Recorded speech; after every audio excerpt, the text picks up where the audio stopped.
Welcome, boys and girls. I'm Sakuba Winters, and today we're here talking about Final Fantasy XIV's new Moogle Treasure Trove event coming for patch 7.4.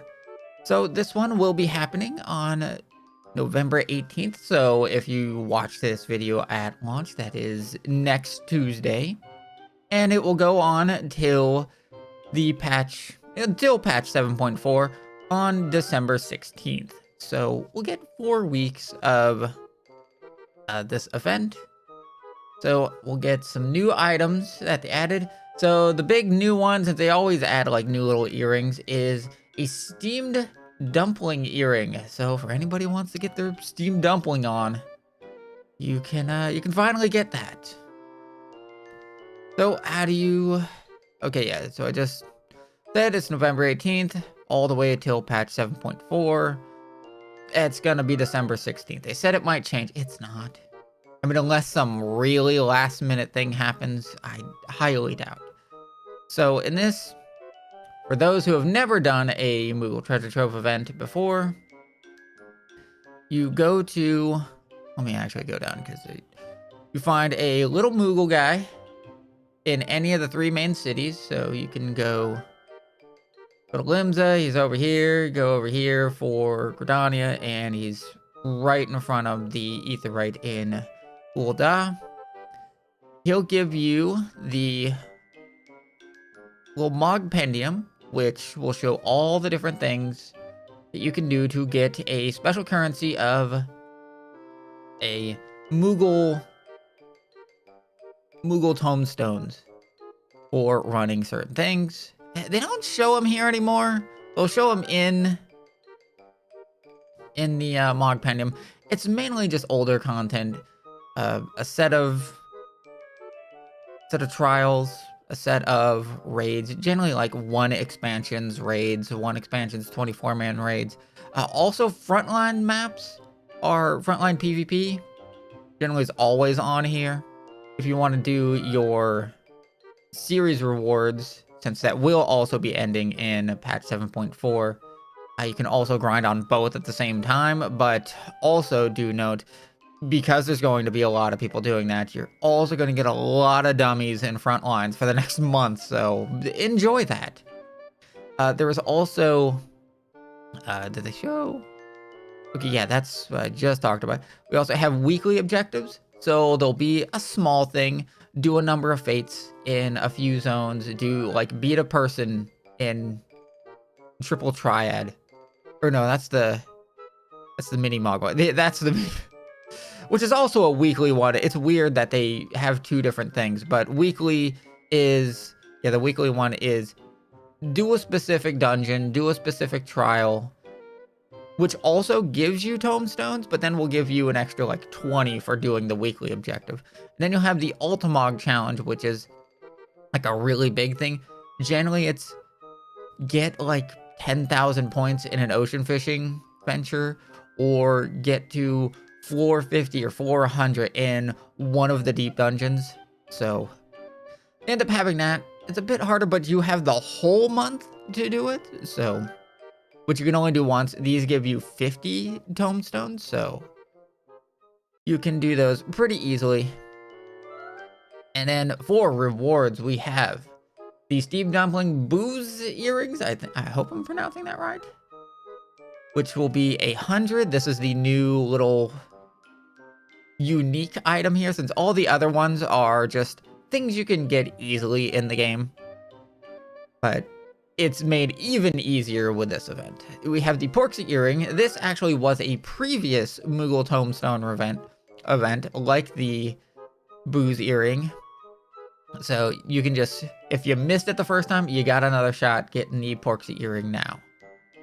We have the Gwibber of Light, which is from Innocent Extreme. You get the Excessive Petticoats, which is the shiver emote you get from Heaven on High. You have Fashionably Feathered, which is from PvP, which you get from Wolf Marks. Don't Be Afraid, Orchestrion Roll, which you get from the Shadowkeeper Eden fight, but just the Shadowkeeper fight.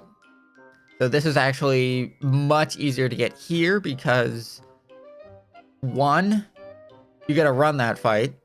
2, Orchestrion rolls have a really low drop rate on actually dropping. Then you gotta roll on it with 8 other people or 7 other people.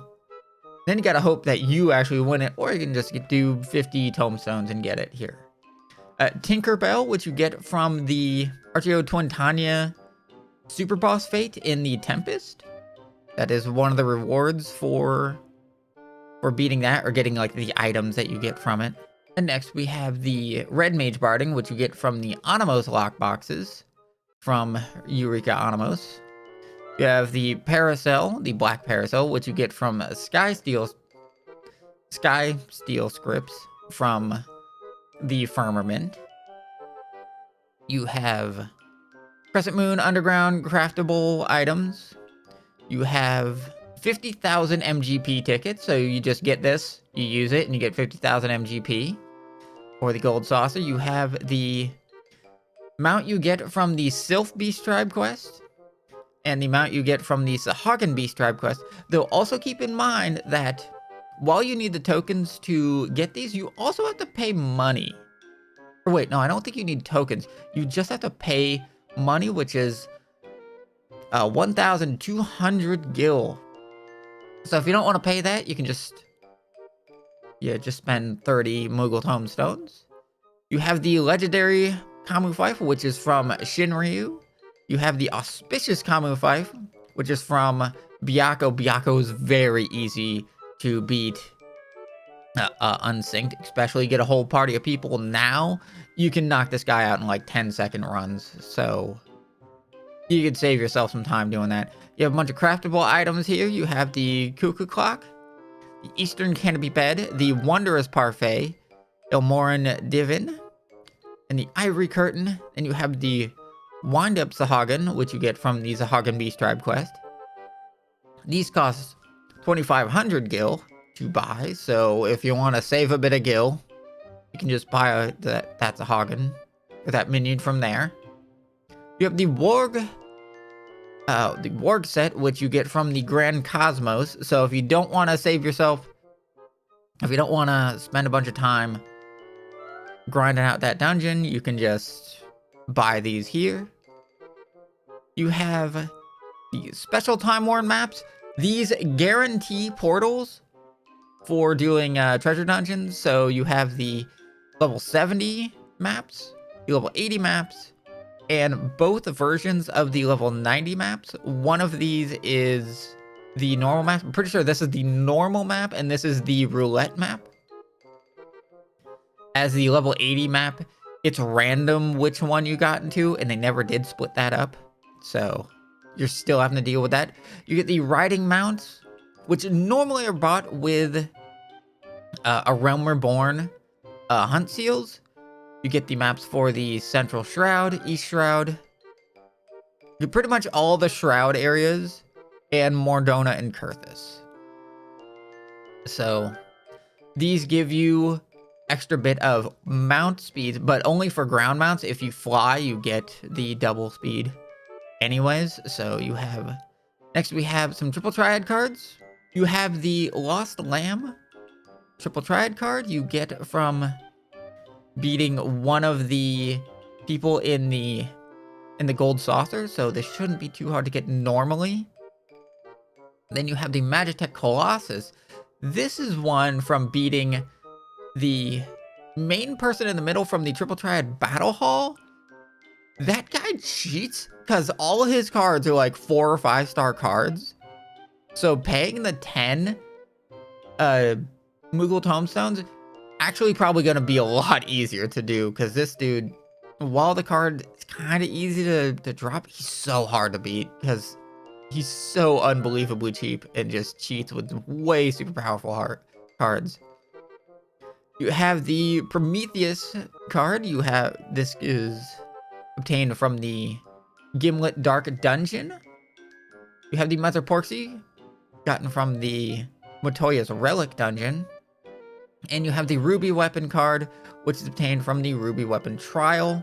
Since these are all just item drops from duty, or from dungeons and trials, you definitely just gonna want to pay the 7 MGP or the 7 Moogle tomestones here, because the amount of grinding you might have to do just to get this to drop once could be hellish.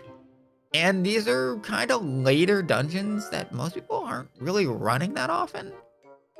I would just pay this, save yourself a massive headache grind. You have the Griffin hatchling, which you get from Centurio seals in, I would most likely guess, the Ishgard bar.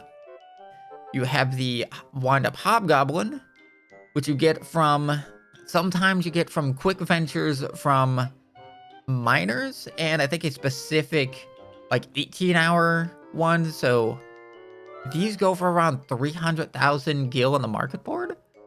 So these can be a bit pain in the ass to grind out normally, and since they're only 5 tomestones, definitely get that if you want this minion. And you have the Onslaught. The Onslaught Orchestrion roll, which is obtained from Warp Lock boxes in Eureka Hydatos. And then you have the Job Mastery Magic Prisms if you need a little fireworks with stars over your heads. But that is it for this little guide here. So I hope you enjoyed it. If you did, if this was informative to you, I hope that it was. I've been Scuba Winters. Please feel free to like, comment, subscribe, all that fun YouTube stuff for any more Final Fantasy XIV news. I will be covering any other live letter and whatnot if you would like to see more Final Fantasy XIV news. I do have other gameplay stuff and whatnot on this channel. So, that being said, I am going to say bye.